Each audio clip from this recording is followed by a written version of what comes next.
Frères et sœurs bien-aimés, nous poursuivons cette semaine notre enseignement sur la découverte des charismes. Nous poursuivons ensemble notre découverte des charismes. Alors, puisque nous parlons des dons de l'Esprit, vous avez sans doute envie de me citer la liste des 7 dons de l'Esprit Saint, cette liste un peu traditionnelle des dons de l'Esprit Saint. Nous savons, elle vient, cette liste, de l'Ancien Testament, plus précisément du livre d'Isaïe, au chapitre 11, les versets 1 et 2. Un rameau, c'est-à-dire un roi Messie, un rameau sortira de la tige de Jessé. Un rejeton poussera de ses racines. Sur lui reposera l'esprit de Seigneur. Esprit de sagesse et d'intelligence, esprit de conseil et de force, esprit de connaissance et de crainte du Seigneur. Et il respirera la crainte du Seigneur. Ce texte est très beau, c'est un texte bien sûr prophétique, un texte inspiré. La sagesse, l'intelligence, le conseil, la force sont évidemment des dons du Saint-Esprit. D'ailleurs, on les trouve aussi chez l'apôtre Paul. Mais vous remarquerez que cette liste n'en comporte que 6 dons de l'Esprit Saint. Le 7e vient d'une erreur de l'ancienne traduction latine qui avait ajouté la piété.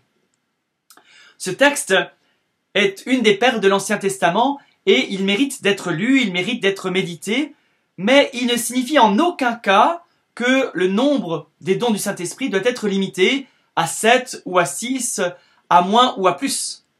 D'ailleurs, si on comprenait en un sens limitatif les dons de l'Esprit Saint, il manquerait le don de l'Esprit le plus essentiel, celui de la charité, bien sûr. Il manquerait également la liste des charismes qui, selon la première lettre aux Corinthiens, permettent de construire l'Église. Écoutons l'apôtre Paul dans cette première lettre aux Corinthiens, au chapitre 12, verset 28.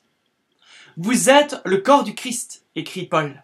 « Vous êtes le corps du Christ et vous êtes ses membres, chacun pour sa part. Et ceux que Dieu a mis en place dans l'Église sont premièrement des apôtres, deuxièmement des prophètes, troisièmement des hommes chargés de l'enseignement, viennent ensuite les miracles, puis les charismes de guérison, d'assistance, de direction et le don de parler en langue. » Les exégètes modernes ont remarqué que ce texte n'oppose pas les charismes aux ministères ordonnés qui donnent à l'Église sa structure. Les ministères également sont des charismes, des dons de l'Esprit, et ils ne peuvent être exercés sans l'assistance de l'Esprit Saint. L'Église ne peut pas exister sans structure, et l'Esprit est celui qui fait l'Église. L'Esprit fait l'Église. L'Esprit construit le corps du Christ. Il nous fait renaître pour que nous soyons corps du Christ. Je vous invite à ce sujet à relire en entier ce chapitre 12 de la première lettre aux Corinthiens.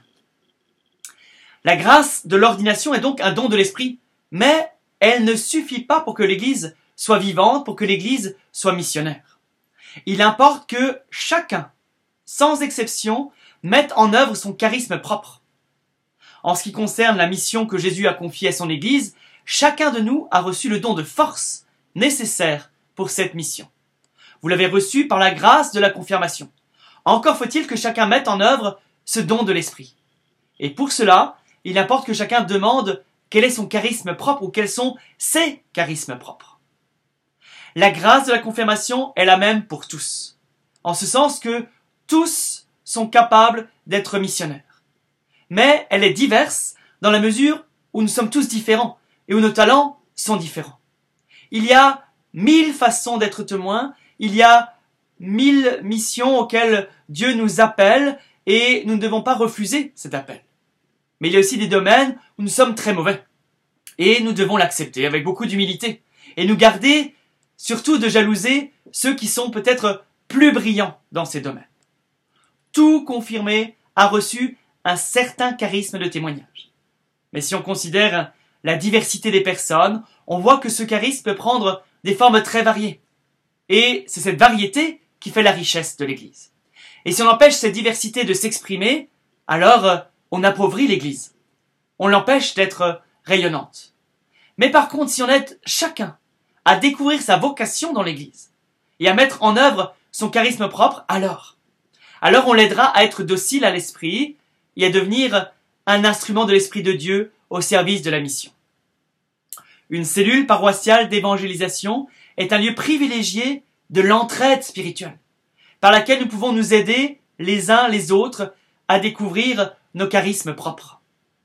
Je vous suggère une chose, un jour, pourquoi pas la semaine prochaine, au cours d'une réunion, essayez de vous dire les uns aux autres, toi, ton charisme, il me semble que c'est... Voilà. En toi, j'ai décelé tel charisme et j'ai envie de te le partager, j'ai envie de te dire quel est ton charisme.